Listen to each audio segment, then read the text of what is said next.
walked away from yesterday's game with the pressing question that I can't seem to figure out the answer to, and I'm curious to know your answer and everybody else. What surprised you the most? Because I feel like yesterday was a weird game. We saw, 4 pitches in, Kyle Schwarber smashes a home run and it's like, oh, June Schwarber is here. Yep. We saw Nick Castellanos in his first 3 at-bats. Should have had 2 home runs, would have had a second home run if he was in 13 other ballparks across the league, but he gets a single, a double, a 2-run homer. We saw Cristopher Sanchez just be lights out. We saw Hulk Harper, who honestly, I'm a little concerned. I'm still trying to figure out fully what was going on there.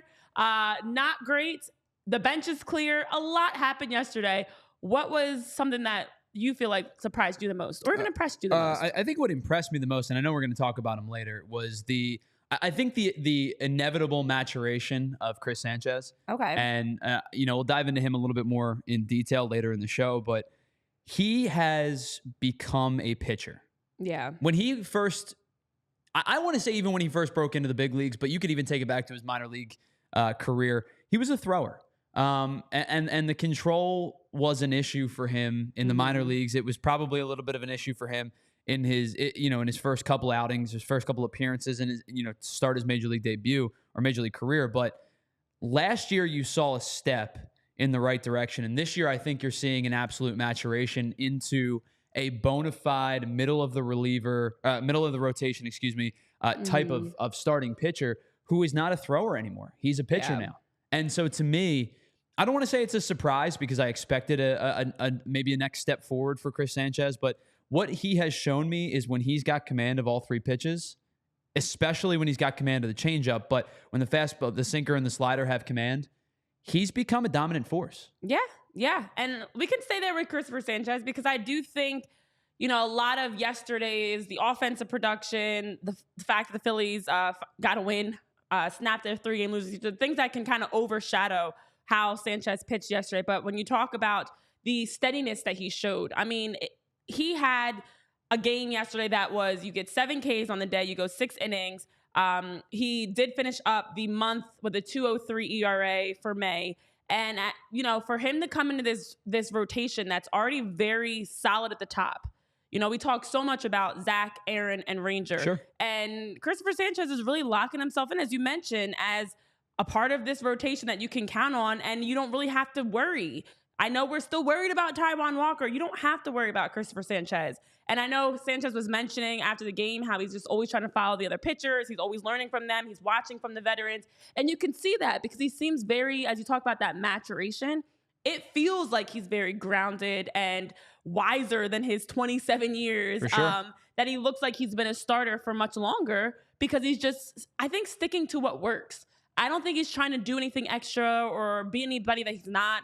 I think he's just, when it's his day, he's showing up, he's doing what he's supposed to do, and that's what's helping to round out this rotation in a really nice way. So it was great to see yesterday Sanchez, again, be able to have a really solid performance. He's had some shaky games this season, and has even bounced back through that and showed that's not who he is. That's a fluke. And yesterday's game was more along the lines of what you expect. Yeah, so I said a couple of weeks ago, I think Sanchez's best outing this season was the one against the Blue Jays at home. I think it was like a Tuesday night, and he really carved them up. I thought he was really, really good in that start.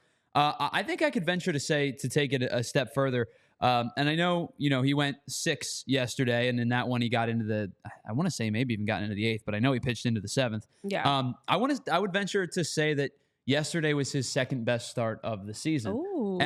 And to kind of play off of that a little bit, I think that the easiest way to look at Cristopher Sanchez and when he's going to have success is how frequently he's throwing the changeup, how successfully he's throwing the changeup. And what I mean by how successfully he's throwing the changeup is where he's locating it and how much he's splitting it off his sinker velocity. Yesterday, we saw Chris Sanchez get up to 97 miles an hour. I think he threw 11 pitches above 16 pitches above 96. 11 of them were topping out in the high 96 if you want to round up to 97.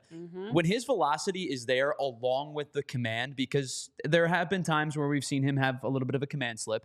Absolutely. When his velocity is there and he is topping out at 96, 97, the discrepancy between the fastball and the changeup rises.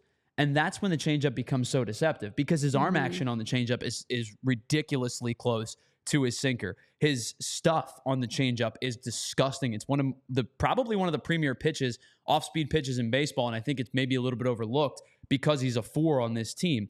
But when his fastball is A, located, and B, is up in the 95, 96, 97 range, that arm action on the changeup becomes so much more devastating. Right. And for his success, you know he's going to throw a ton of changeups. He's thrown 300 of them this year. Yesterday, he threw 35 of them. He threw 35 sinkers. So he was at 36% and 36% in his pitch arsenal yesterday. Mm-hmm. His success is predicated on his location and his changeup. And when they're both on, he becomes a really difficult pitcher to hit. Yeah. And as you mentioned and talk about his best performance, you look at the games that Sanchez has pitched in so far this season, he's been giving up at least a run or two. We have seen some games like against the Angels where he gave up 4 runs, 3 runs against the Mets. You know, he has had some games that, you know, compared to other pitchers in this staff that pitch complete games, pitch shutouts, you can say it's not great because the bar is so high. But yesterday to give up 0 runs, 4 hits, and as you mentioned, the command is there, the changeup is there, and just the consistency was there also for him. That you really saw him getting in and out of innings quickly and just doing a really good job of handling the Giants and keeping them off the scoreboard, most importantly. So it was nice to see that, you know, Sanchez was able to have this game, a feel-good game. You get the win. You are able to walk off after 6 innings, and he was in the dugout, you know, already looking at, you know, the footage and stuff and prepping for next game. And it's just, this is what is so enjoyable about, the Phillies pitching staff right now. It's like they're just taking care of business. So, you know, with him, there's been a lot of comps to that 2011 rotation, which, listen, it's still only 55 games into the season. I'm not ready to go there yet. You had a Hall of Famer, a borderline Hall of Famer, and a damn good pitcher in Cole Hamels to front your rotation. Now, I'm not ready to jump to that conclusion just yet. But when you do play like the breakdown by breakdown game with this rotation compared to that one, the guy that you're comping for Chris Sanchez was rookie year Vance Worley. And when we looked at Vance Worley, we were saying the exact same things. I'm not asking him to be Roy Halladay. I'm not asking him to be Cliff Lee. I'm not asking him to be Cole Hamels. I'm doing the same thing with Chris Sanchez. I'm not asking him to be Zach Wheeler or Aaron Nola or Ranger Suarez. But what he's provided you is more than stability. Yeah. What he's provided you is success.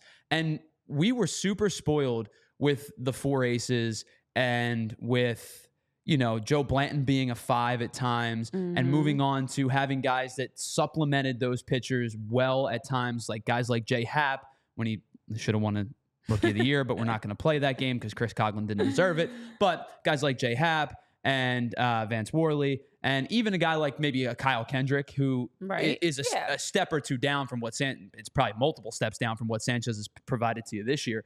But what you're getting from a 4 and what you're getting from a 3 in Ranger Suarez, for that matter, makes you so spoiled to what a pitching staff really should be.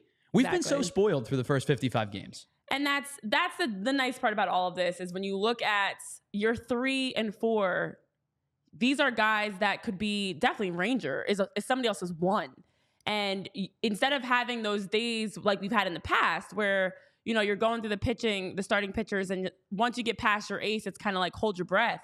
That's not the case with the Phillies. Sure. You know, of course, we've talked about Taijuan Walker and what we think should happen of limiting his innings, piggybacking.